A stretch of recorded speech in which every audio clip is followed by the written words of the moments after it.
The night she told me to leave, I was still paying for the walls she stood inside. The ceiling fan hummed like it always did, calm and blind to what was about to break. She smiled when she said it, like eviction was a favor, like I was the obstacle, like none of this was mine. My name is Alyssa Carter, and I married her son thinking love would be enough to build a life. I was wrong. I'm 32, childless by choice for now, and apparently that made me disposable. My mother-in-law, Mary Ann, sat at the head of the dining table that I paid for every month and folded her hands like a judge delivering mercy. "You'll need to move out," she said gently. "My oldest daughter and her husband are ready to start a family. They need the space." I waited for my husband to say something. He didn't. What Mary Ann didn't know, what none of them knew, was that I was paying $6,600 every single month in household expenses. Mortgage contributions, utilities, renovations she bragged about to her friends, the soft beige couch she loved so much. I paid quietly because I believed marriage meant partnership, not scorekeeping. She leaned closer.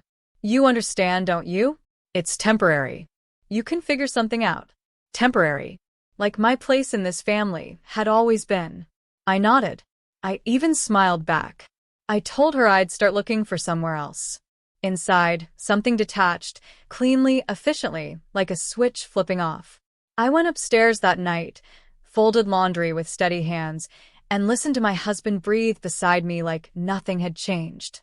The next morning, I made coffee, kissed him on the cheek, and waited until the front door closed behind him. Then I picked up my phone. "Hi," I said calmly when they answered.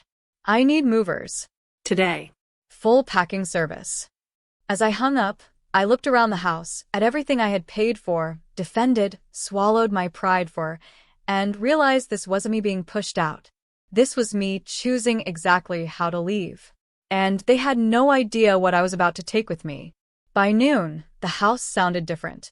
Drawers opening, tape ripping, a cardboard scraping against hardwood floors I'd paid to refinish last winter. The movers moved fast, professional, quiet, efficient. The way I had learned to be. As they packed, my mind replayed how this started. When my husband, Ethan, lost his job 2 years ago, I didn't panic. I stepped up.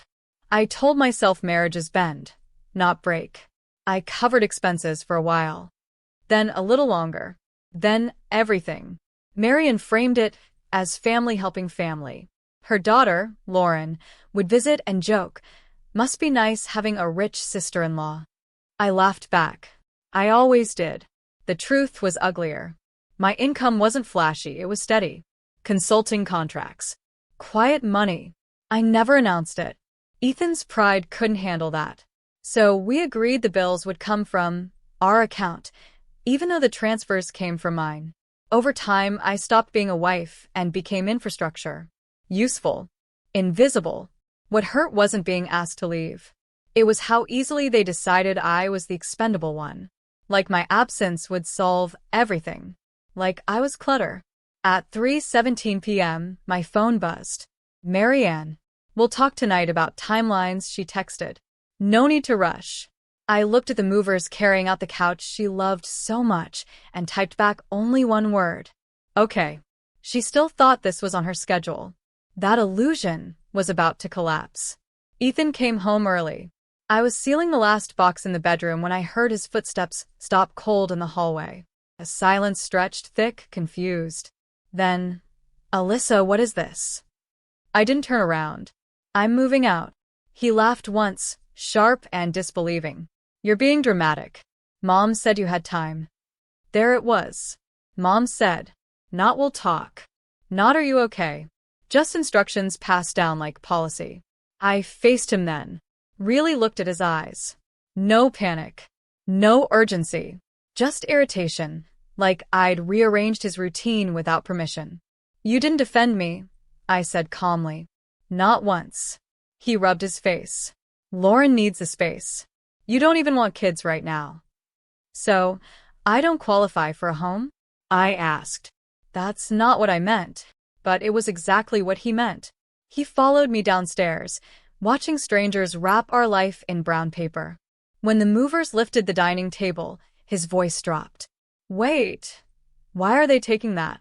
I paused, finally letting something crack through. Because I bought it. Like most things here. He stared at me. What do you mean most? I pulled out my phone, opened my banking app, and held it between us, not angry, not shaking. Just factual. His face drained slowly, piece by piece. You paid for all this? I smiled faintly. You never ask. Upstairs, I heard Marianne's car pull into the driveway. And for the first time, I didn't feel nervous. I felt ready. Marianne walked in smiling. She stopped when she saw the empty living room, walls bare, echoes where her voice usually filled space. Her smile twitched, recalibrating. What's going on? Ethan opened his mouth, closed it, looked at me. I stepped forward before either of them could recover. I'm moving out. Today. Her eyes narrowed. That's unnecessary. We said you had time. We? I asked softly. Funny. I don't remember agreeing. She scoffed. Don't be childish. You're upset. We'll talk after dinner. Then she saw the movers carrying out the couch. Her couch. Stop them, she snapped. One of the movers looked at me. I nodded. They kept going. Marianne turned on me, voice sharp now. You can't just take things that belong to this house. I pulled a folder from my bag. Neat, tabbed, prepared. Receipts. Transfers. Dates. Every quiet payment I'd made over 2 years. They belong to me, I said. Legally. Her face went pale. Ethan? He didn't answer. He couldn't. Lauren arrived minutes later, saw the empty space, and laughed nervously. Is this a joke? I met her eyes. No. You're getting the house. She blinked. Then why is it empty? That's when it finally landed. The house wasn't being handed over. It was being stripped down to the truth. And the truth had my name on it. That night, I slept better than I had in years.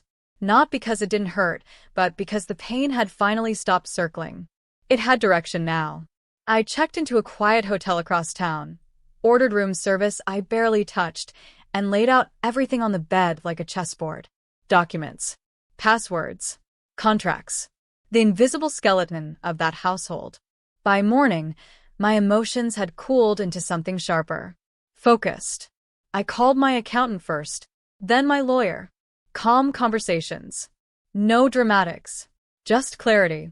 I learned exactly how much I had contributed, numbers so clean they almost felt unreal when spoken aloud. Then, I did what I'd never done before. I stopped paying. Utilities. Subscriptions. The shared account Ethan barely checked. All paused. All documented. By noon, Ethan was calling. Then texting. Then calling again. We need to talk. Mom is upset. This is getting out of hand. I didn't respond. Instead, I forwarded one email to Marianne's email address. A polite, professional notice explaining that effective immediately, I would no longer be funding household expenses for a residence I was asked to vacate. No insults. No threats. Just consequences. I closed my laptop, took a slow breath, and smiled for the first time without forcing it. They thought removing me would create space. They had no idea how expensive my absence was about to become. By the third day, the house started unraveling. The electricity went first, an unpaid balance Marianne didn't know existed because she'd never had to. Then the internet. Then the auto payments on services she used daily, security monitoring, streaming accounts, even the gardener she loved to brag about to her friends. Ethan showed up at my hotel unannounced. He looked smaller somehow. Wrinkled shirt, dark circles, panic leaking through the cracks of his anger. You're humiliating us, he hissed in the lobby. My sister is crying. Mom doesn't understand what's happening. I kept my voice low. I was told to leave. I did. You're punishing everyone.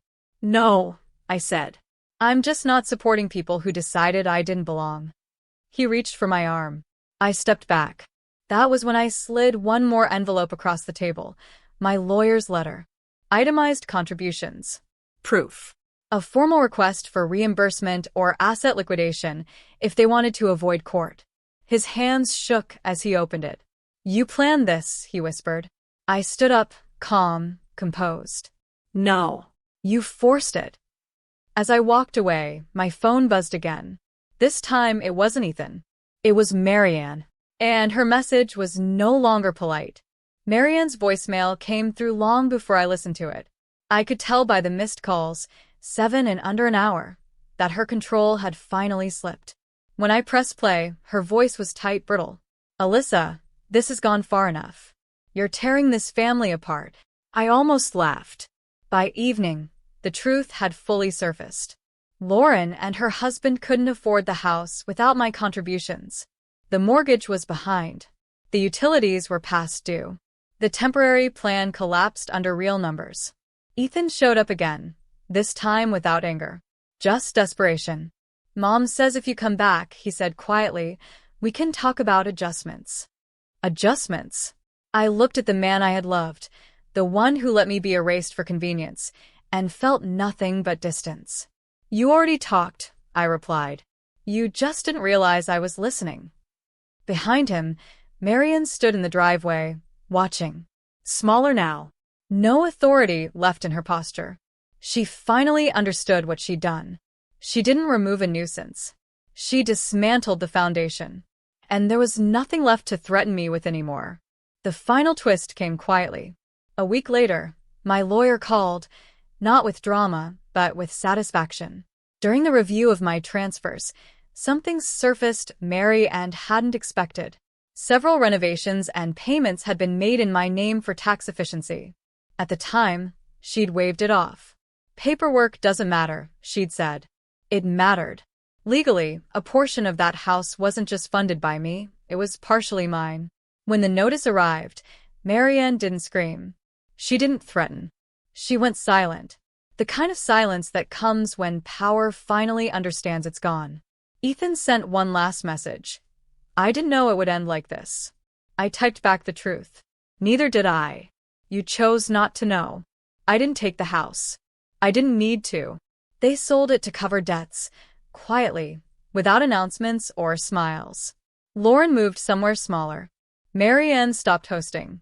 The family story rewrote itself without my name in it. And me? I signed a lease on a place filled only with things I chose. I paid my expenses gladly because they were mine. No gratitude required. No permission needed. I wasn't pushed out. I was released. And the life I built after that didn't echo. It stood, solid, silent, and finally mine.